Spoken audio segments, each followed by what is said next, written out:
नमस्कार, बहुत बहुत स्वागत है आप सभी का इंडिया डेली के इस खास शो में जिसका नाम है मुद्दा गरम है। और इसमें हम जनता की बात को, जनता के मुद्दे को हम लेकर के आते हैं जनता के बीच में। तमाम प्रवक्ता भी हमारे साथ जुड़ते हैं जो जनता के सवाल होते हैं उसका सीधा जवाब देते हैं और किसी मुद्दे पर गर्मा गर्म बहस होती है।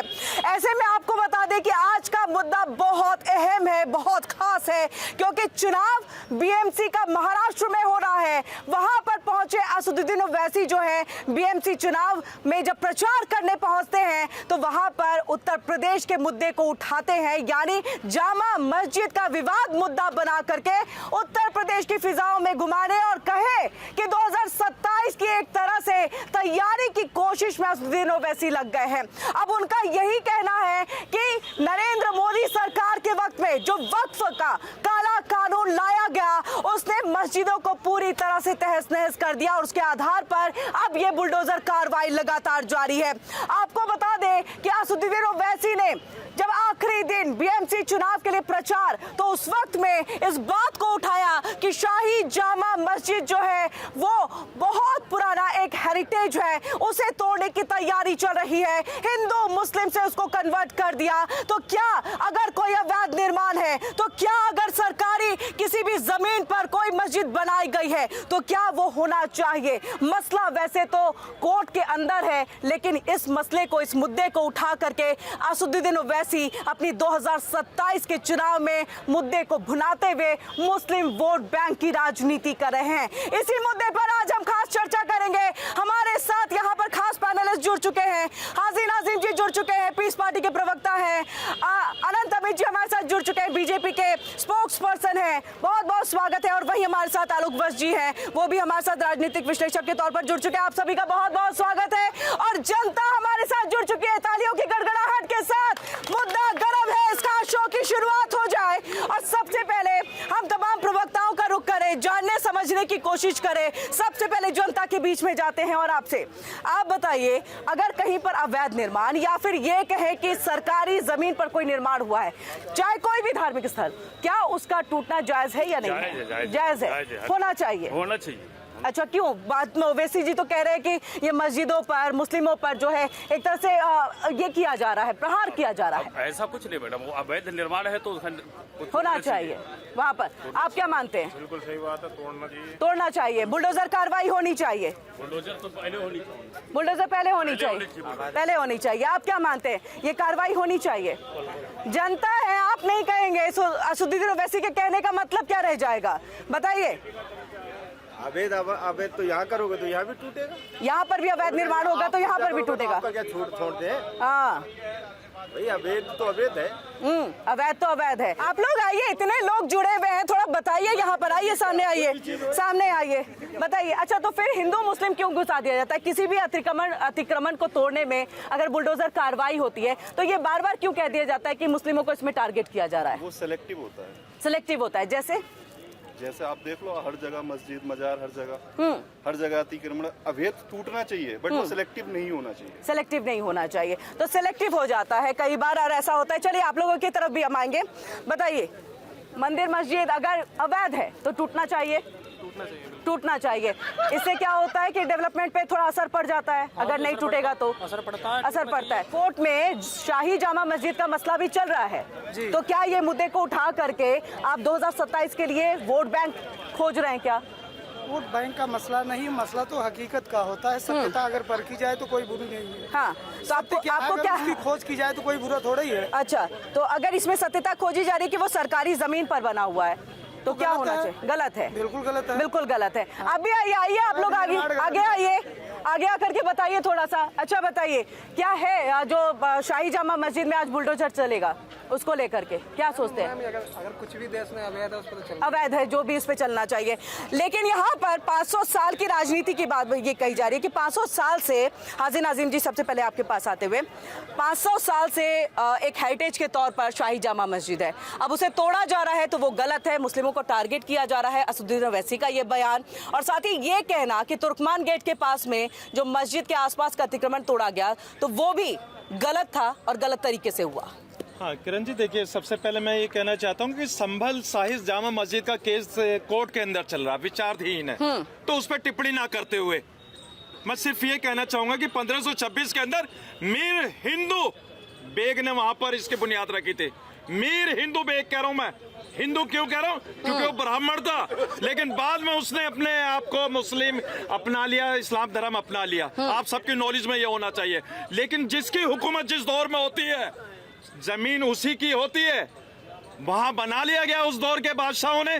तो अब जो सरकार चल रही है, तो भाई उसको पेपर कहां से दिखाएं? भाई मुगल काल की बनाई हुई जमीन पे मस्जिद बनी हुई है, और आप आज कह रहे हैं कि वो सरकारी जमीन पे है। ठीक है, मान लेते हैं आपके बात से, वो ASI के अधीन है। क्या करेंगे भाई आप लोग? कोर्ट में ASI तो एक मिनट, ASI तो उसके रखरखाव के लिए ना, डीएम का बयान आ गया ना इसमें तो, कि मिल्कियत का था, जबकि ये कह रहे हैं कि वक्फ बोर्ड उनकी जमीन है, उस पर ये बनाया गया। लेकिन इसके बाद तो जैसे ही ये सब कुछ जो जमींदारी वाली चीज है, वो जैसे ही सरकार बनी, वो सरकार के पास सब कुछ आ गया। ये बयान डीएम का है। हाँ, देखिए अभी आपने डीएम साहब की बात करी, डीएम साहब की बात करी, तो मैं आपको बता दूं, संभल के अंदर एक घटना घटी थी जहां पर गोलियां चली थी। वहां 5 लोग भी मरे थे, एक घायल भी हुआ। एक के पिता यामीन ने अपने बेटे आलम का जब घायल हो गया तो भाई केस कर दिया। कोर्ट ने FIR दर्ज करने के लिए बोला है। आपको पता है जो वहां के एसओ थे, और पूर्व कोतवाल, अब मैं कहूंगा क्योंकि एक इसी तरीके के शब्द का इस्तेमाल वहां पर करा गया, तो भाई वो सब चीज थे जो तत्कालीन थे, सब पे कोर्ट ने कह दिया कि FIR दर्ज हो। अब बता दीजिए, पुलिस से प्रशासन शक के दायरे में आ गया यहाँ पे। मतलब कहाँ से मसला कहाँ ले गए हैं, इसका जवाब दीजिए ना। डीएम का बयान क्या मायने नहीं रखता है? मैं तो ये कह रहा हूँ कि वहाँ पे अनुज चौधरी साहब के नेतृत्व में वहाँ पे संभल के अंदर जब वहाँ पे सर्वे का मामला था, तो भाई उसी तत्कालीन बात मैं करूंगा। अब डीएम साहब की आपने बात करी, ये बताइए कि बार बार ये कहा जा रहा है, चाहे असदुद्दीन ओवैसी हो या हाजी नाजिम जी भी हो, अन्य हो, वो सभी कहते हैं कि ये बुलडोजर चला करके मुसलमानों को टारगेट किया जाता है। देखिए किरण जी, सर्वप्रथम जिस संभल की बात कर रहे हैं, उस संभल जिस मस्जिद की बात कर रहे हैं, 1902 में ASI का कानून बनता है, 2020 में वो ASI के पास जाता है आजादी के पहले। ASI ने 2 दिसंबर 2024 को एक हलफनामे में कहा कि मस्जिद के अंदर चूंकि हम उसका रख रखाव करते हैं, लेकिन तुष्टीकरण की राजनीति करने वाले लोगों के माध्यम से उस मस्जिद के अंदर, जो कि ASI के अधीन है, उसके बावजूद भी उसमें गलत निर्माण किया गया। इसकी सुप्रीम कोर्ट में भी इसमें दाखिल ASI करती है, पहली बात। दूसरी बात, आज संभल की जो स्थिति है, डेमोग्राफी चेंज करने की बात कर रहे हैं। मैं जनता को यह बताना चाहता हूँ, इसी संभल की बात कर रहे हैं। आजादी के बाद वहाँ पे 45% हिंदू होते थे, और आज 2026 चल रहा है, आज 15% सिर्फ मुसलमान हिंदू वहाँ पे रह गए। और जब से विगत 8 वर्षों से हमारी वहाँ पे सरकार है, माननीय योगी जी के नेतृत्व में सरकार वहाँ पे काम कर रही है, और संभल में 15 दंगे हुए, और जिस तरीके से वहां पे हिंदुओं के ऊपर अत्याचार हो रहा था, लेकिन हमारी सरकार बनने के बावजूद 19 में भी और 24 में भी दंगे हुए। 24 में दंगे के बाद एक हाई कोर्ट के जस्टिस के रिटायर्ड जस्टिस के नेतृत्व में एक कमेटी बनती है, और कमेटी 455 पेज की कमेटी उस विधानसभा में जो रिपोर्ट सौंपी है, किरण जी, अगर देश की जनता उस रिपोर्ट को पढ़ लेगी तो उसको घृणा हो जाएगी, जो तुष्टीकरण की राजनीति करने वाले लोग हैं, और किस तरीके से हमारे हिंदुओं को वहां से पलायन करने के लिए मजबूर किया गया। और आज देखिए, आज जिस तरीके से संभल का माहौल है, हमारी सरकार है, और हमारी सरकार ने कहा है किसी को पलायन करने की जरूरत नहीं है, और अगर तुष्टीकरण की राजनीति करने के लिए अगर सड़क पे इस तरह के दंगे करोगे तो बुलडोजर भी चलेगा, और तुम्हें जमीनों-दोज भी कर दिया जाएगा। जी, और बिल्कुल बुलडोजर कार्रवाई भी हो रही है। लेकिन 500 साल का यहाँ पर जो है हवाला बार बार असदुद्दीन ओवैसी हो या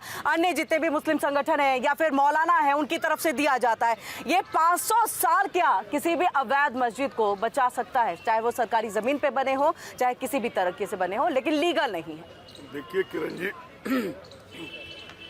जितने भी मुस्लिम आक्रांता थे, उन्होंने हिंदुओं के मंदिरों पे जबरन घुसकर वहां मस्जिद का निर्माण कराया, और अब नरेंद्र मोदी जी के नेतृत्व में जब पूरे भारत का सनातनी जाग चुका है, तो हम अपने साथ हुए अत्याचार का बदला लेने के लिए कटिबद्ध हैं। लेकिन हम कोई लड़ाई झगड़ा नहीं करते, हम कोई बलवा नहीं करते, हम कोई जुलूस नहीं निकालते, हम कोई मारकाट नहीं करते। इसका सबसे बड़ा उदाहरण है बाबरी मस्जिद, जहां हमने कोर्ट में जाकर गुहार लगाई अपने सबूत पेश किए और जब कोर्ट ने हमारे पक्ष में ऑर्डर किया तो वहाँ सबसे भव्य राम का मंदिर नरेंद्र मोदी जी के नेतृत्व में वहाँ निर्माण हुआ है। इसके बाद हमने सीतामढ़ी में सीता जी का भी इसी तरीके का मंदिर का निर्माण हो रहा है। तो लगातार निर्माण हाँ। और अगर नाजिम भाई के दिल को चीर के देखिए तो ये भी पहले हिंदू ही थे जो मुस्लिम में कन्वर्ट कर दिए गए। देखिए अभी आलोक भाई ने बात कही कि देखिए हमने राम मंदिर बनवा दिया मोदी जी के नेतृत्व में। भाई वो सुप्रीम कोर्ट के फैसले पे बना है। जब सुप्रीम कोर्ट के फैसले पे बना है, अगर आप अपने लिए बात कहेंगे तो मैं आपको एक बात बता दूं, फिर वही कहता हूं कि मुगल काल के अंदर गोस्वामी तुलसीदास जी हुआ करते थे, आप सभी को पता होगा। लेकिन गोस्वामी तुलसीदास जी ने कहीं भी ये जिक्र नहीं करा कि वहां पर मंदिर तोड़कर मस्जिद बनाएगी। लेकिन भाई हमने सुप्रीम कोर्ट का फैसले का स्वागत करा। सुप्रीम कोर्ट इज सुप्रीमो, हम स्वागत करते हैं सुप्रीम कोर्ट का फैसले। लेकिन इन्होंने नहीं कहा कि आक्रांताओं ने मंदिर तोड़े। आप ये पुर्तगालियों को भूल गए। अरे पुर्तगाली वही थे जो आपके रिश्तेदारों ने सोमनाथ के मंदिर को तोड़ा। पुर्तगालियों को नहीं कहेंगे आप लोग। और कश्मीर के अंदर राजा हर्ष हुआ करते थे। भाई आप सर्च मार ले गूगल पे, भाई मंदिरों को बहुत तोड़ा उन्होंने। इतने मंदिरों को तोड़ा कि आज हाजी नाजिम खान को दुख होता है कि एक राजा हिंदू हर्ष होने के बाद इतने मंदिरों को तोड़ा। और वहां पर जो हमारे अपने साधु संत थे और उन लोगों के बाद उनसे क्या कहा गया, इतिहास उठा के देख लेना। जो वहां पर हमारे मूर्तियां हुआ करती थी भगवान जी की, उनको लपेट कर उनके ऊपर गंदगी करने के लिए उन साधु संतों का इस्तेमाल किया करता। लेकिन ये राजा हर्ष को नहीं कहेंगे क्योंकि वो रिश्तेदार हैं इनके। लेकिन ये सिर्फ और सिर्फ आक्रांताओं की बात करेंगे। ये वही आक्रांता की बात करते हैं जिन मुगलों ने लाल किला दिया, जहां हमारे मुल्क के वजीर आजम माननीय नरेंद्र मोदी जी तिरंगा लहराते। ये वही लाल किला है और वही था। सुन लीजिए। और एक ताजमहल की भी बात मैं करूंगा, जहां अमेरिका के प्रेसिडेंट आके हमारे मोहब्बत की निशानी को देखते। ये क्या कहेंगे इस बात को? लेकिन इनके आंखों में सिर्फ और सिर्फ आक्रांता है, आक्रांता है। सिर्फ यही बात करते हैं ये लोग। क्योंकि पूर्ववर्ती कांग्रेस की सरकारें रही है, कांग्रेस की सरकारों ने जिस तरीके से मुगल साम्राज्य को बढ़ा चढ़ा के बात करने की काम की, और हमारी सरकार विगत 12 वर्षों, लगभग 12 वर्ष से हमारी केंद्र में सरकार है। हमने मुगल साम्राज्य के जिस तरीके से, मैं हाजी साहब से पूछना चाहता हूँ, एक तो इनसे वंदे मातरम बुलवाइए, वंदे मातरम के गीत नहीं गाएंगे। नहीं सर, वंदे मातरम, वंदे बोला, मातरम छोड़ दिया, मातरम नहीं बोले, नहीं बोल सकते। दूसरी बात, अगर ये बाबरी की बात करते, हमने कहा कि पश्चिम बंगाल में बाबरी मस्जिद का निर्माण करने की पूरा एक मुस्लिम विधायक जिस तरीके से प्रारंभ करता है, हमने कहा कि हिंदुस्तान के मुसलमानों से हमें कोई खतरा नहीं है। लेकिन जो बांग्लादेश और रोहिंग्या मुसलमान आ रहे हैं और सिर्फ तुष्टीकरण की राजनीति करने के लिए, चाहे ओवैसी हो, चाहे कोई भी व्यक्ति हो, अगर इस देश में नया भारत बन रहा है, अगर तुष्टीकरण की राजनीति करोगे तो बक्से नहीं जाओगे। और बाबर के नाम पर इस देश में किसी की औकात नहीं है कि दोबारा मस्जिद बना दे। पश्चिम बंगाल में हमारी सरकार बनेगी और उस जो बाबरी के नाम पे मस्जिद का निर्माण किया गया है, उसके सारे ईंट बंगाल की खाड़ी में मिलेंगे आपको। जी हाजिर देखिए अभी भाजपा के प्रवक्ता कह रहे थे कि बाबरी के नाम पर मस्जिद नहीं बनेगी। भाई मैं इनको बता दूं, 5 एकड़ जमीन सुप्रीम कोर्ट ने बाबरी के फैसले पे दी है। मस्जिद बनाने के लिए, मस्जिद बनाने के लिए बाबरी मस्जिद का तो फैसला हुआ था। नहीं बाबरी, मैंने कहा बाबरी मस्जिद का फैसला भी तो नहीं। दूसरी बात है, दूसरी बात है, संविधान के अंदर कहीं नहीं लिखा हुआ, संविधान के अंदर कहीं नहीं लिखा हुआ कि आप इस नाम से मस्जिद नहीं बना सकते। और मैं एक चीज और कहूंगा कि आप कंटिन्यू करिएगा। मेरा एक सवाल ले लीजिए, बाबरी के नाम पर नहीं बनाएंगे तो कुछ हो जाएगा क्या? मस्जिद बनाना ज्यादा इंपॉर्टेंट है कि बाबरी का? आक्रांता के नाम पे कौन मस्जिद बनाता है? हाँ देखिए अभी हमारे यहाँ सुप्रखा के नाम पे कोई मंदिर देख रहे हैं। सुन तो लीजिए किरण जी, आप भी बड़ी विचलित हो जाती है। हाँ, बड़ी विचलित हो जाती है। जरा ध्यान से सुन लीजिए भाई इन्होंने कहा आक्रांता के नाम पर। आक्रांता का तो फैसला सुप्रीम कोर्ट ने दे दिया है, मस्जिद का दिया है ना। अब उसी बाबरी मस्जिद का तो फैसला सुप्रीम कोर्ट ने दिया, मतलब बाबरी मस्जिद ही बनवाएंगे। और एक बात और मैं ये कहना चाहता हूँ कि भाई देखिए पश्चिम बंगाल के अंदर हुमायूं कबीर एक मस्जिद बनवा रहा है, तो भाई हाई कोर्ट जा सकते हैं। जिस तरीके से राम मंदिर को लेकर गए थे, किसी ने नहीं रोका। सुप्रीम कोर्ट सबके लिए खुला है, कानून सबके लिए है। लेकिन ये तुष्टीकरण की बात करते हैं, ये कहते हैं कि वहां मस्जिद बना रहे हैं बाबरी के नाम पे। भाई आप एक ऐसा कानून लेकर आ जाए जहां जो भी धार्मिक स्थल बने उन धार्मिक स्थल के नाम पे वो होने चाहिए, ना आक्रांता के हो, ना पुर्तगालिया के हो, ना ब्रिटिश हुकूमत के हो, जो आजकल ब्रिटिश हुकूमत के भी नाम भारत के अंदर चल रहे हैं, जो ब्रिटिश हुकूमत ने हमारे भारत को गुलाम बनाया था, उनके नाम पर भी यूनिवर्सिटी चल रही है। किंग जॉर्ज मेडिकल यूनिवर्सिटी उन्हीं के नाम पर चले। बहुत सारे ऐसे गुलामी की निशानियां जो हम लोग बर्दाश्त नहीं करेंगे। बदल दीजिए ये सब। ठीक है, लेकिन एक सवाल, एक मुझे थोड़ा सा, अब मुझे थोड़ी सी आपत्ति है कि आप बार बार कह रहे हैं हाई कोर्ट चले जाइए, सुप्रीम कोर्ट चले जाइए, यानी आप लोग मुद्दा खड़ा करें बाबरी मस्जिद बनाने के लिए हुमायूं कबीर की तरह, और बार बार लोग चले जाए वहां पर सुप्रीम कोर्ट में। देखिए किरण जी, अभी कुछ दिन पहले नाजिम भाई के अनुयायियों ने, इनके साथियों ने अहमदाबाद में एक जुलूस निकाला था जिसमें औरंगजेब का फोटो लगा हुआ था और लिखा था बाप तो बाप ही है, बाप तो बाप ही रहेगा। मैं इनको बता देना चाहता हूं, उसके छोटे भाई अकबरुद्दीन ने कहा था कि 15 मिनट का टाइम दे दो, हम हिंदुओं को देख लेंगे। मैं कहता हूं हमें 5 मिनट का टाइम दे दो, हम तुम्हारे सारे साथियों को देख लेंगे। और अभी कुछ दिन पहले उन्होंने कहा कि बुर्का वाली अगला प्रधानमंत्री होगी। ये बुर्का वाली जो अगला प्रधानमंत्री होगी, जन्नत में होगी या जहन्नुम में होगी, पहले ये तय कर लो। इस धरती पे नहीं होगी। जब तक सनातनी जागा रहेगा, कोई बुर्के वाली नहीं बन सकती है देश की प्रधानमंत्री। ये नोट कर, बहुत जल्दी से आप जवाब दीजिए, जनता के बीच में जाऊंगी। आलोक भाई की बात से मुझे बड़ी आपत्ति है। हाँ, इन्होंने मेरी महिलाओं का अपमान करने की बात करी है, महिलाओं के अपमान की बात करिए। भाई संविधान के अंदर कहाँ नहीं लिखा हुआ कि कोई भी हिजाब वाली नहीं बन सकती? भाई ये तो जनता जनार्दन फैसला करेगी। लेकिन आप लोगों ने जो आज तालिबानी फरमान यहाँ पे कहा, भाई ये भारत बर्दाश्त नहीं करेगा। ये तालिबानी फरमान है। मैं कहता हूँ कि हमारे देश की प्रधानमंत्री इंदिरा गांधी जी भी बन सकती है, और दूसरी हमारी राष्ट्रपति द्रौपदी मुर्मू महिला है। लेकिन आप लोग सिर्फ मुस्लिम महिलाओं को टारगेट करने की बात करते हैं। महिलाओं को रखना वो नहीं करेंगे। ये बताएं, ये कितना गलत बयान दिया है कि ज्यादा बच्चे पैदा करने वाली मशीन महिलाओं को कह दिया। बिल्कुल, ये शर्मनाक बयान है इनका। महिलाओं के प्रति इस तरीके की सोच रखते हैं ये लोग। भाई भाजपा वाले कैसे सोच रखते हैं? ना बिल्कुल गलत है। अभी आपको बता दूं, मैं एक महिला, अरे सुन लीजिए, अभी एक महिला का मैं आपको पोस्ट दिखा दूं। भाई 19 साल बाद 11 बच्चों के बाद 12वां बच्चा हुआ, वो भी लड़का, वो सुनीता है। अब बता दीजिए आप कौन चाहते हैं? लेकिन हम लोग आपके जो बात आप कहते हैं कि धर्म की मजहब की, हम वो बात नहीं करते।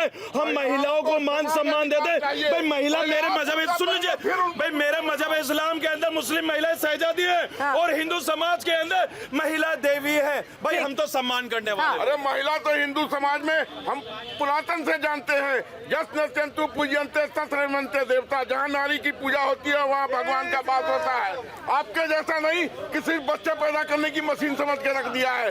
गजवाए हिंद नहीं बनने देंगे, चाहे जितने भी बच्चे पैदा। चलिए और जनता के बीच में आते हैं। राम का मंदिर बनेगा भाई, हर जगह बनेगा, हर जगह। अब वृंदावन की बारी है। इस दुनिया में हाँ, या हिंदुस्तान में मुसलमान रहेगा ना हिंदू रहेगा, आसमान और जमीन रहेगा। हाँ, मेरा उम्र है 56 साल। हाँ, मैं ज्यादा दिन से कितना दिन रह सकता हूँ? और ज्यादा से ज्यादा यहाँ कोई भी नहीं रहेगा, सब मरेगा।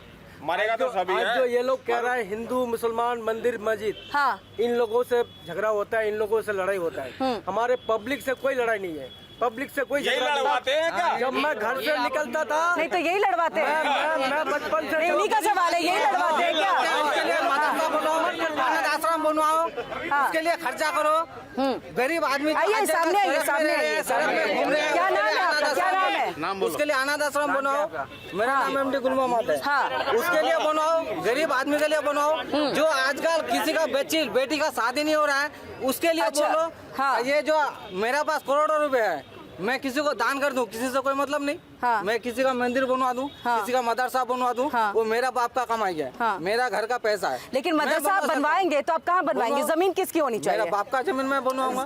जमीन हाँ, मदरसे को बोल तो मदरसे का इन्होंने नाम लिया ना, इन्होंने नाम लिया, मदरसे का नाम लिया भाई, इन्होंने मंदिर का नाम नहीं लिया। इधर आइए, इधर आइए, इधर आइए, इन्होंने मंदिर का नाम नहीं लिया।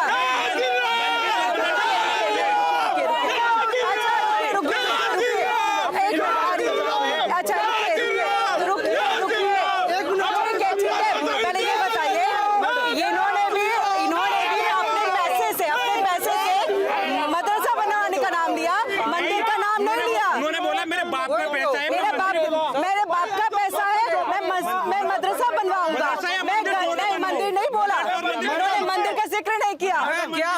का जो आपके पास पैसे आपने अभी जब मैं पूछ रही थी कि मदरसा किस जगह पे बनेगा ये बताइए। मैं मदरसा में 2 बीघा जमीन दिया हूँ, मैं अपने जमीन दिया हूँ। आपने अपना दिया है ना, तो वो लीगल है। लेकिन जो इलीगल है, जो इलीगल है जमीन है वो लीगल है, मतलब वो वैध है, लीगल है। सबसे बड़ी बात क्या कह रहा हूँ मालूम है? ये जो बात जो है, पहला जो है मैं तर्क सुन रहा था, सबसे प्रथम वक्तव्य दिया था साहब हाजी नाजिम जी ने। हाजी नाजिम जी। जी सर। हाँ हाजी नाजिम जी आपके लिए। हाँ पहला जवाब था, हाँ। इन्होंने कहा मुगल काल में बनी मस्जिद, हाँ। उसका प्रमाण हम कहाँ से ले आए? हाँ। इस चीज को तो एक्सेप्ट कर रहे हैं, हाँ। लेकिन बाबर के आक्रमण करने के पहले जन्मभूमि हमारी मौजूद थी। राम का जन्म स्थल है, राम का जन्म स्थल जो है हाँ। वो कहीं नहीं है। इतिहास हमारा बताता है कि अयोध्या में पैदा हुए, हो सकता है 10 फीट इधर हो 10 फीट उधर हो, इतना ही हो सकता है। तो इसका प्रमाण क्यों मांगते हैं, उसका प्रमाण क्यों मांग रहे थे? इसका प्रमाण क्यों मांग रहे हैं हाजी नाजिम जी, इसका जवाब दीजिएगा। इसका जवाब ठीक है। और हाँ मैडम, एक जी चीज और जी है। जी जी। अभी भाई साहब ने कहा हाँ। कि हमारी पर्सनल संपत्ति है, उससे हाँ। कुछ कर सकते हैं। हाँ। मेरा कहना है कि हमारी पर्सनल संपत्ति तो है, लेकिन अगर राष्ट्र विरोधी गतिविधियां कहीं उससे अगर संचालित होती हैं, हाँ। तो उसके लिए हम स्वतंत्र नहीं हैं। जैसे हाँ ये तो किसी को भी अलाउड नहीं है। हाँ, ये तो किसी को नहीं है। लेकिन अल-फलाह यूनिवर्सिटी जो फरीदाबाद में क्या हो रहा था कितने वहाँ? डॉक्टर अभी पकड़े गए? नहीं, लेकिन जो अभी जो अल-फलाह यूनिवर्सिटी सोचिए उसकी फंडिंग कहाँ से होती थी? जो बात देश बोले हैं ये बात हमने समझे हैं कि हिंदू हो गया, मुसलमान हो गए, चाहूंगा साहब। हाँ, बिल्कुल, जितने भी बिल्कुल, आदमी है, हाँ। जितने भी आदमी है सब कमा के खाते हैं। हाँ। कमा के खाते हैं ना। तो हिंदू और मुसलमान को लड़ाता कौन है? पत्रकार लड़ाते हैं। अच्छा कोई गरीब पत्रकार। अब हम आ गए, अब हम आ गए। आ रही हूँ आनंद जी आपके पास। आ रही हूँ। अच्छा गरीब का भलाई करो।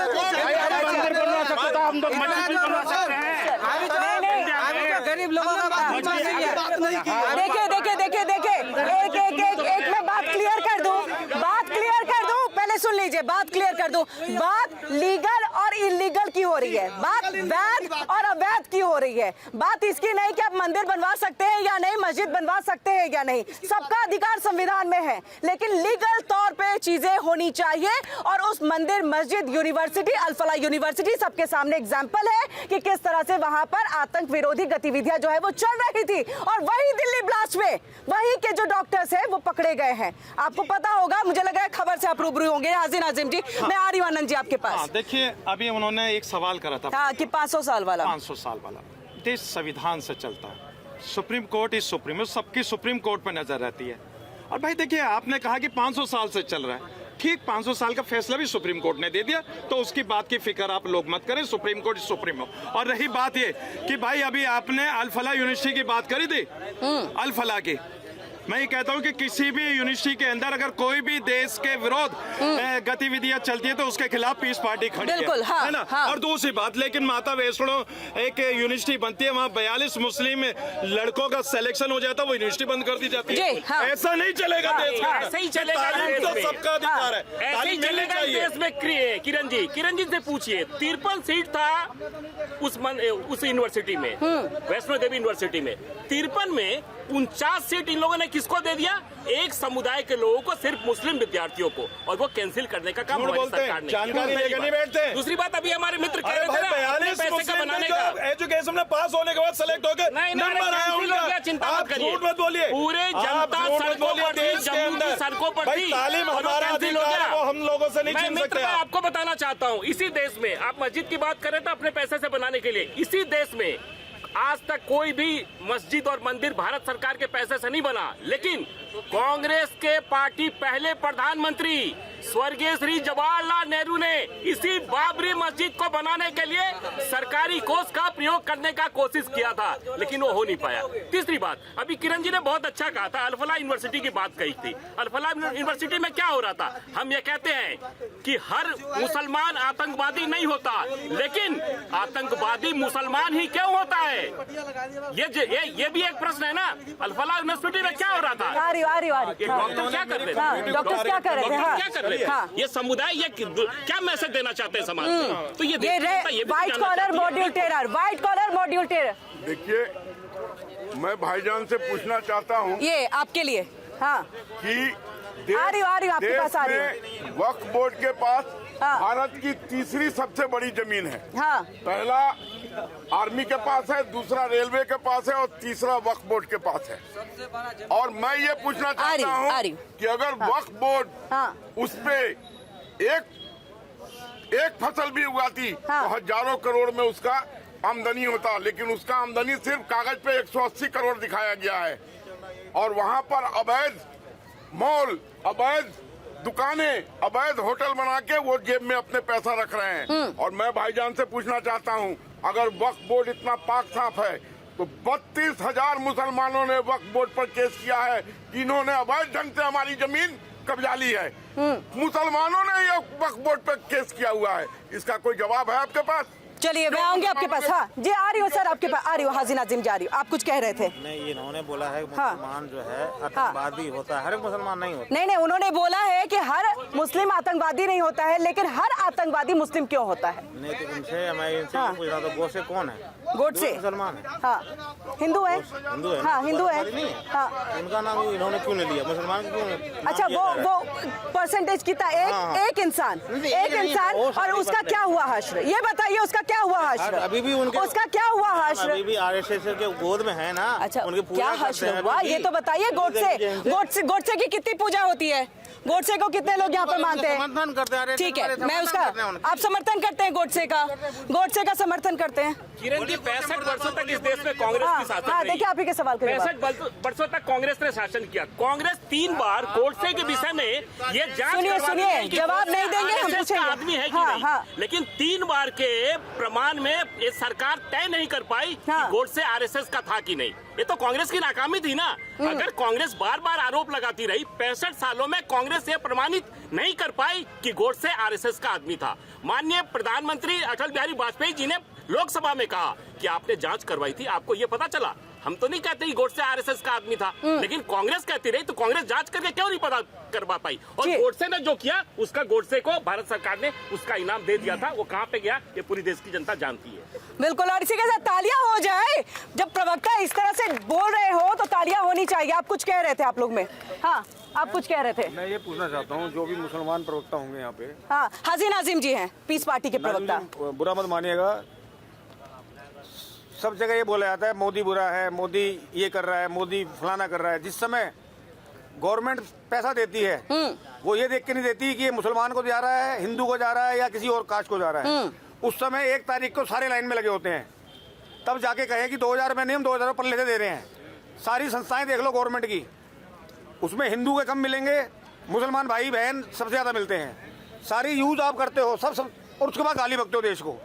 ये हाजी नाजिम जी, हाजी नाजिम जी क्या? हाँ, टैक्स देता है। नहीं, सब टैक्स देते हैं, नागरिक सारे देते हैं। हाँ, लेकिन मैं ये कहना चाहता हूँ कि ये जो कानून बनने चाहिए, सबसे पहले तो जनसंख्या नियंत्रण कानून। जो आतंकवादी बनते हैं ना, उनके घर में बहुत सारे बच्चे हो जाते हैं, तो वो पढ़ भी नहीं पाते सब, तो उनमें से कुछ गलत रास्ते पे चले जाते हैं। तो इसीलिए जनसंख्या नियंत्रण कानून बनना चाहिए, और जो नहीं मानेगा सीधे उसको जेल। वेरी नाइस, मतलब जबरदस्त आपने कहा है। हमारे साथ सैयद अली अब्बास जी है, समाजवादी पार्टी के प्रवक्ता जुड़ चुके हैं। तालियों की गड़गड़ाहट के साथ इनका भी स्वागत किया जाए। हमें आपके पास आऊं, लेकिन हाजी नाजिम जी आपके लिए सवाल था वहां से। हाँ, देखिए, पहले उनके सवाल का जवाब देने से पहले मैं अपने भाजपा के प्रवक्ता से कहता हूँ। इन्होंने कहा मुसलमान को, इन्होंने किस तरीके से कहा कि आतंकवादी है ना। नहीं, हमने कहा कि हर मुसलमान आतंकवादी नहीं होता है, लेकिन आतंकवादी मुसलमान ही क्यों होता है, ये हमने कहा। हाँ, देखिए इसमें, हाँ, किरण जी अब बात पूरी। मैं चाहता तो इस बात को मैं खुद भी कह सकता था, मैंने इसलिए भाजपा के प्रवक्ता से इसलिए कह रहा हूं ताकि अब मैं इनके सवाल को काउंटर कर सकूं। भाई, हर जासूसी करने वाला मुसलमान नहीं होता। किरण जी सुनिए, हर देश की जासूसी करने वाला मुसलमान नहीं होता, लेकिन देश की जासूसी करके दहशतगर्द को देने वाला वो दूसरे समुदाय का होता है। उसके बारे में रोशनी डाल दी है। अजीत डोभाल जी ने क्या कहा? अजीत डोभाल जी का बयान सुन लीजिए। उन्होंने क्या कहा कि भारत में सबसे ज्यादा हिंदू जो बच्चे हैं उनको पाकिस्तान की एजेंसी जासूस बना रही है। बड़ा शर्मनाक है कि इस तरीके की बात मेरे हिंदू भाई बहकावे में आ रहे हैं, लेकिन हाजी नाजिम खान हिंदू मुस्लिम की बात नहीं करेगा, हिंदू मुस्लिम की बात बिल्कुल नहीं करेगा। हाजी नाजिम खान सिर्फ देश की बात करेगा। देश हित की बात करेगा, अपने युवाओं के रोजगार की बात करेगा, महिलाओं की सुरक्षा की बात करेगा, लेकिन ये सिर्फ हिंदू मुसलमान की बात करेंगे। किरण जी, ऐसे लोग हैं ना सिर्फ तुष्टीकरण की राजनीति करते। अभी भाई साहब ने जनता की आवाज से भाई साहब ने एक सवाल पूछा कि इस देश में जो भी योजनाएं, चाहे आयुष्मान योजना हो, घर का हो, हर घर जल नल की बात हो, ये कोई भी योजना में हिंदू मुसलमान नहीं देखते हैं और मुसलमान भी लाइन लगाकर लेते हैं 5 केजी अनाज, घर भी लेते हैं और राशन भी लेते हैं। आज इस देश से कोटा सिस्टम खत्म हो गया। हमारी सरकार ने यह तय किया कि हर घर में शौचालय बनाने का काम हमारी सरकार ने किया और तमाम ऐसे क्या उसमें मुसलमान के घर नहीं है क्या? आज भी राशन की बात बड़ी करते हैं भाई। 80 करोड़ लोगों को इन्होंने राशन दिया, अब इनसे पूछ लीजिए 80 करोड़ लोगों को रोजगार क्यों नहीं दिया अभी तक इन्होंने? लेकिन राशन की बात कर देते हैं। इनसे ये भी पूछ लीजिए कि अगर पूर्ववर्ती की सरकार होगा तो आज 5 केजी अनाज के लिए लोग लाइन में नहीं लगते। चलिए तो इसका जवाब की बात करते हैं। न 9 मन तेल होइए न राधा नचिए। पीस पार्टी कभी पावर में आएगी नहीं तो नौकरी देने का बात क्यों कर रहे हो भाई? गठबंधन कर लिए किसी के साथ तो? अरे गठबंधन करके ही कुछ नहीं करने वाले हैं। किंग मेकर भूमिका में आ गई पीस पार्टी तो। यहाँ कितना आदमी जानते हैं भाई? आप जानते हैं, मेरे लिए इतना ही काफी है। नाम है पीस और काम है सारा। अब मेरा बात सुनिए, हमारी जितनी जन कल्याणकारी योजनाएं हैं, राशन में 40% मुसलमान को मिलता है राशन। उसके बाद ये जो गैस में 36%, उसके बाद ये शौचालय में 39%। तो भाई ये सारा सुविधा ले रहे हो, को गाली दे रहे हो। सबका साथ, सबका विकास, सबका विश्वास करके चलने वाले हैं, लेकिन हाँ टोपी पहन के बिरयानी खाने वाले नहीं है, ये याद रखना। अब भारत में यदि रहना है, अरे नाजिम भाई, भारत में यदि रहना है तो वंदे मातरम कहना है। जी जल्दी से बोलिए फिर मैं ये देखे, ये समाजवादी पार्टी के साथ गठबंधन होने जा रहा है, लग रहा है पीस पार्टी का ना। समाजवादी पार्टी के साथ गठबंधन होने जा रहा है क्या पीस पार्टी का? क्योंकि जब से आपसे पूछा जाए जवाब ये देते हैं, इनसे पूछा जाए जवाब आप देते हैं। देखिए, मैं अपने बड़े भाई वत्स जी की बात का जवाब दूंगा। आलोक जी आपके लिए सुनिए, बड़े भाई को जवाब दूंगा। बड़े भाई ये कह रहे हैं हम ये दे रहे हैं, हम ये दे रहे हैं, ये अपने घर से दे रहे हैं। अरे देश को बेच रहे हैं ये लोग, बीजेपी के लोग देश को कंगाल बना रहे हैं। रोजगार नाम पे देने के नाम पे हिंदू मुसलमान करते हैं। अरे भाई, गरीब गुरबा जनता खड़ी है, जनता से पूछो मुद्दे क्या है? बेरोजगारी है देश में, जो है महंगाई है, गरीब शिक्षा, गरीब जो है अपने बच्चों को पब्लिक स्कूल में नहीं भेज सकता। 20,000 रुपए फीस है यहाँ डीपीएस की। तो 20,000 रुपए पढ़ेंगे बीजेपी के बड़े लोगों के बच्चे तो पढ़ेंगे। सैयद जी सबके वही पढ़ेंगे। अच्छा, डीपीएस में पढ़ेंगे क्या? आप मेरे जबान बंद मत किया। नहीं बंद नहीं करिए, सवाल आप ही से है। सब डीपीएस में ही पढ़ेंगे। बीजेपी के लोगों के बच्चे डीपीएस में पढ़ रहे हैं। अच्छा, सारे विदेशों में नौकरी ले रहे हैं और गरीब गुरबा के बच्चों को ये स्कूल बंद कर रहे हैं। अखिलेश जी का अखिलेश जी कहाँ पढ़े? पूछ लिए इनके युवराज अखिलेश यादव जी कहाँ से पढ़ के आए, इनसे पूछ लीजिए। अखिलेश जी का बताइएगा। हाँ जल्दी आ रही है सैयद जी, आ रही है। समाजवादी पार्टी के भाई ने कहा कि बीजेपी देश बेच रहा है। ठीक है जी, हम देश बेच रहे हैं। आपके समय में 70 एयरपोर्ट था। अरे आपके समय में 70 एयरपोर्ट था देश में, आज 145 एयरपोर्ट हो गया। हम देश बेच रहे हैं। आपके 1 मिनट, अब आप बीच में नहीं बोलिएगा, आप बीच में नहीं बोलिएगा। हमने सड़कों का हमने सड़कों का महाजाल बिछा दिया पूरे हिंदुस्तान में। हमने देश बेच दिया। हमने पुल पुलिया का निर्माण कर दिया। चलिए आपके लिए हम जनता के लोग, हाँ आपके लिए हम जा रहे हैं। 11वीं अर्थव्यवस्था से चौथी में खड़ा कर दिया हमने, देश बेच दिया। तो ऐसा देश बेचना तो सबको अच्छा लगेगा भाई। नहीं सैयद अली अब्बासी, एक तो सबसे पहले आप मीडिया पे आपका टारगेट करना बंद करिए। जनता आप लेट से जुड़े, हमारी गलती नहीं। जनता के बीच में ऑलरेडी हम हैं यहाँ पर। हाँ पूछना चाहता हूँ। हाँ चलिए, आपके लिए सवाल है, आपके लिए सवाल है। मैं समाजवादी के प्रवक्ता से पूछना चाहता हूँ, ये बताएं कि अखिलेश के बच्चे कहाँ पढ़ते हैं? चलिए पूछते हैं, अखिलेश यादव के बच्चे कहाँ पढ़ते हैं और अखिलेश जी कहाँ से पढ़ाई किया? आनंद जी भी यही पूछ रहे हैं। रेल नहीं बेची, तेल नहीं अरे बेचा, बाबा, पढ़ाई कहाँ से किए? अखिलेश जी ने पढ़ाई कहाँ से किए सर? किसान के बेटे पढ़ाई किए? अरे अखिलेश जी गरीब किसान के पढ़ाई कहाँ से किए? ये धन्ना से। अच्छा, पढ़ाई कहाँ से किए? देखिए अच्छा, पढ़ाई आर्मी कहाँ से स्कूल किए? से पढ़े थे, आर्मी स्कूल का पढ़ा हुआ कितना लड़का लंदन और ऑस्ट्रेलिया पढ़ के आया। अखिलेश जी ने आर्मी स्कूल से पढ़े, इनके बच्चे DPS में अच्छा, पढ़ते हैं, ये तो छोड़ MIT में पढ़ते हैं। इसको छोड़, अब मुझे चांस हाँ बिल्कुल दिया, आपको बोलने का चांस दिया। आ रही हो आनंद जी, आ रही हो? आर्मी स्कूल में पढ़ के और ऑस्ट्रेलिया तक पढ़ने गए ना, ऑस्ट्रेलिया तक अखिलेश यादव पढ़ने गए, उनके बच्चे भी पढ़ते हैं। अब गरीब के बच्चों का क्या नहीं सोचा? आ रही हूँ, जनता के बीच में आ रही हूँ। हाँ, आप लोग में से कोई, आप कुछ कहना चाह रहे थे? चलिए, हाँ बताइए। मैं ये कहना चाहता हूँ कि देखिए, अगर हम इस भारत देश को सही तरीके से रखना है, कि यहाँ पे हर कोई, ये जो गरीबी हो रही है ना, ये कम होकर और सही रास्ते पे भारत चले, उन्नति के रास्ते पे चले। तो इसके लिए क्या है कि मुसलमानों को, भाइयों को अपना जनसंख्या जो है लिमिट इसका जवाब लिमिट में करना चाहिए, ताकि हर बच्चे को अच्छी पढ़ाई और सुख सुविधा मिल सके। माँ बाप जैसे 2-3 रहेंगे तो या 2 रहेंगे तो बच्चों को अच्छी शिक्षा मिल पाएगी। आऊंगी आपके पास, ठीक है, आपके पास आती हूँ, इसी सवाल का जवाब दूंगी। हाँ आलोक जी। अखिलेश जी ऑस्ट्रेलिया, अरे सुनिए, अखिलेश जी बहुत गरीब आदमी है, ऑस्ट्रेलिया बैलगाड़ी से गए थे पढ़ने। और दूसरी चीज मैं इनसे पूछना चाहता हूं, मैंने भी लोहिया का समाजवाद पढ़ा है, कॉलेज के दिनों में मैं भी समाजवादी था। समाजवाद के लोहिया के किस पन्ने पर लिखा हुआ है कि बाप के बाद बेटे को अध्यक्ष बनाकर पार्टी को आगे बढ़ाओ? ये कौन सा समाजवाद है? और जब सत्ता में आओ तो अपने परिवार के 34 आदमी को MP MLA चेयरमैन बनाकर समाजवाद का नारा पीटो। ढोंगी समाजवाद। आप कुछ कहना चाहते हैं? हाँ, आप ही से लूंगी, दोनों का ही जवाब लूंगी। आ रही हूँ सैयद, अब हाँ किरण जी आ रही हूँ। संयम हाजिर नाज़िम जी को देखे। इस भारत में लोगों ने देखा भी कि राम भक्तों के ऊपर गोली किसने चलवाई, राम भक्तों को खून की नदियों में नहाने का काम किसने किया?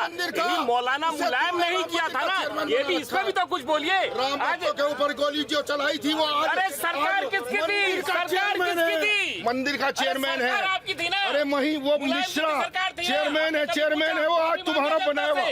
जनता से माफी मैडम, अभी हमारे वत्स भाई ने कहा कि अखिलेश जी जो है क्या बैलगाड़ी से गए थे। आपने कहा ना एयरपोर्ट गरीबों के लिए क्या किया, उसके ऊपर और वो ये भी कह रहे हैं कि मैं पहले समाजवादी में था, अब सत्ता के लालच में आप बीजेपी में आ गए, सत्ता का सुख भोगने। नहीं, हो सकता है आइडियोलॉजी में आ गए, हो सकता है आइडियोलॉजी नहीं अच्छी लगी, या ईडी का डर होगा भाई को। नहीं, मतलब समाजवाद नहीं, हो सकता है सैयद अली अब्बास जी, ये भी तो हो सकता है कि समाजवादी में गए, वहाँ आइडियोलॉजी जो है वो कुछ और थी।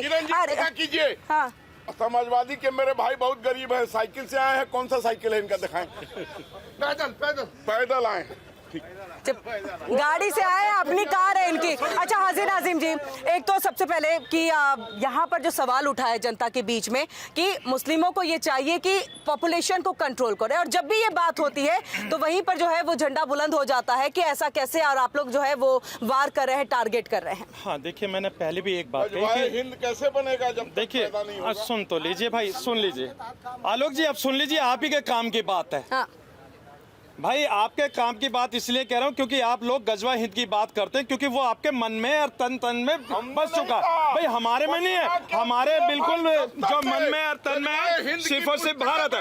और ना यहाँ भगवा हिंद चलेगा, सुन लीजिए, ना भगवा हिंद चलेगा, ना गजवा हिंद चलेगा, यहाँ तो सिर्फ और सिर्फ अम्बेडकर हिंद चलेगा।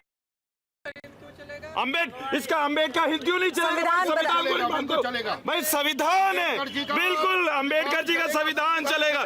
जो लोग गजवा हिंद की बात करते हैं देश के अंदर, तो मैं पूछना चाहता हूँ भाई, आपको गजवा हिंद से बड़ी मोहब्बत है तो आप लोग भाई भारतीय हो नहीं सकते, आप देशद्रोही वाली बात करते हैं। जो गजवा हिंद का नारा कहाँ से चला भाई? पाकिस्तान से चला, और पाकिस्तान के नारे को आप भारत के अंदर गजवा हिंद लेके आते हैं, तो बड़ी मोहब्बत है आपको पाकिस्तान से। भाई हमें भारत से मोहब्बत है। आनंद जी, मुझे एक चीज बताइएगा, जामा शाही मस्जिद, अभी तो मामला पूरा कोर्ट में है, उससे भी ज्यादा एक और है हमारे संविधान में चीजें की, और आर्टिकल भी है वर्शिप का, कि जहां पर पहले से पूजा अर्चना हो रही है उस जगह को नहीं हटाना चाहिए। तो क्या ये जायज है या ये गलत नहीं है?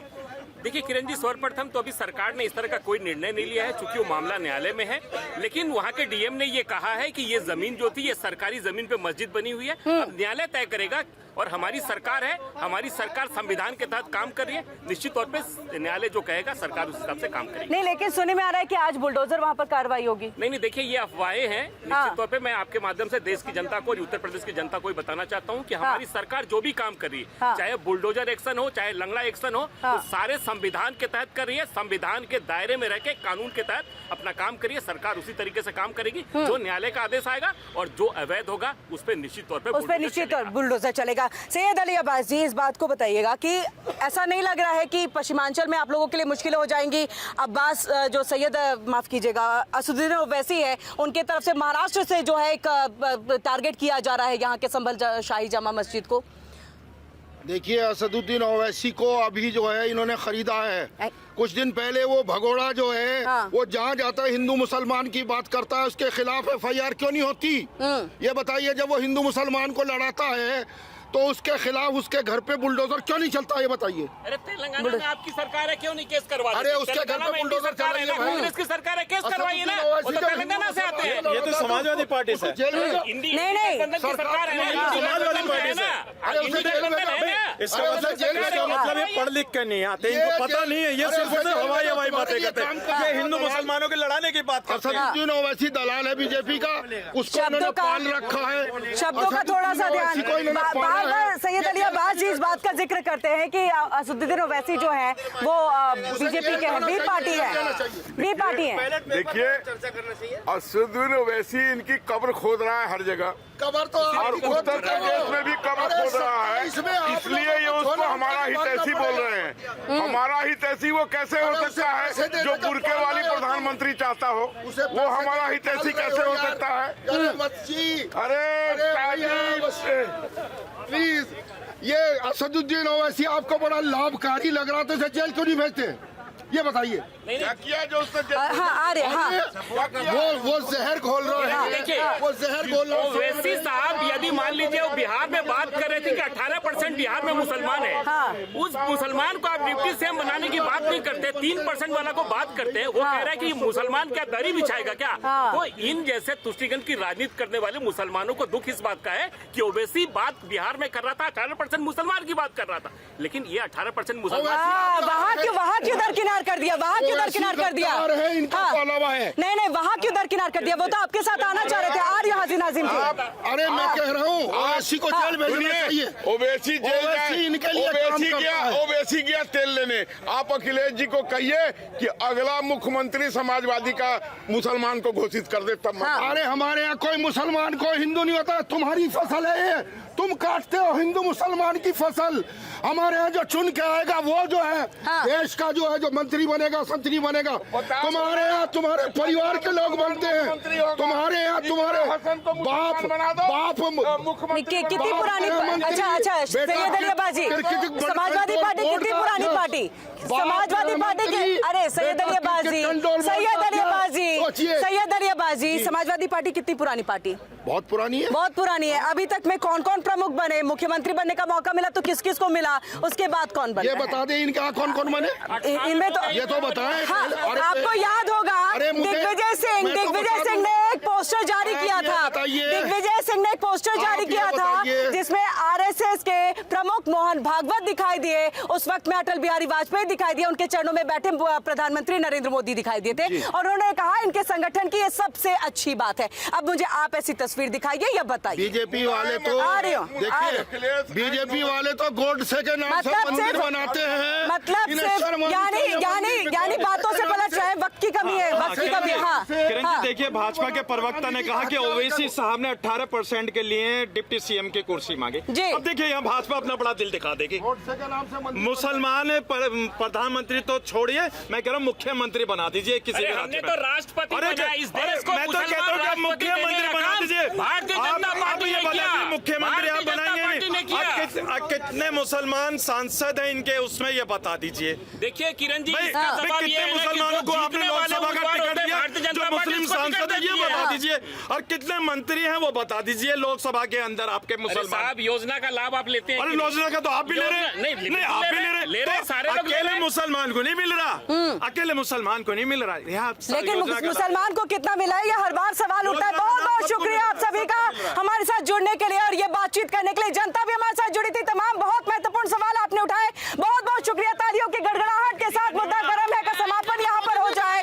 इसी के साथ मोदी जी आएंगे दोबारा, ये जनता की मांग। तो कहीं दूसरी तरफ से दूसरी बात उठ रही है, कोई शिक्षा पे बात करना चाहता है तो कोई रोजगार पे बात करना चाहता है। लेकिन सबसे बड़ा सवाल, अगर कोई अवैध अतिक्रमण होता है तो उसको हटाने की जिम्मेदारी कानून की, सरकार की, प्रशासन की होनी चाहिए और उसमें हिंदू मुस्लिम नहीं होना चाहिए। कभी भी अतिक्रमण में कोई हिंदू मुस्लिम नहीं होता है। रुकेंगे एक छोटे से ब्रेक ले। इंडिया डेली पर खबरों का सिलसिला लगातार जारी है। आप बने रहिए इंडिया डेली के साथ, क्योंकि इंडिया डेली अब आपके स्मार्ट टीवी पर भी मौजूद। इंडिया डेली 24/7 अब आप इन सभी प्लेटफॉर्म्स पर देखें।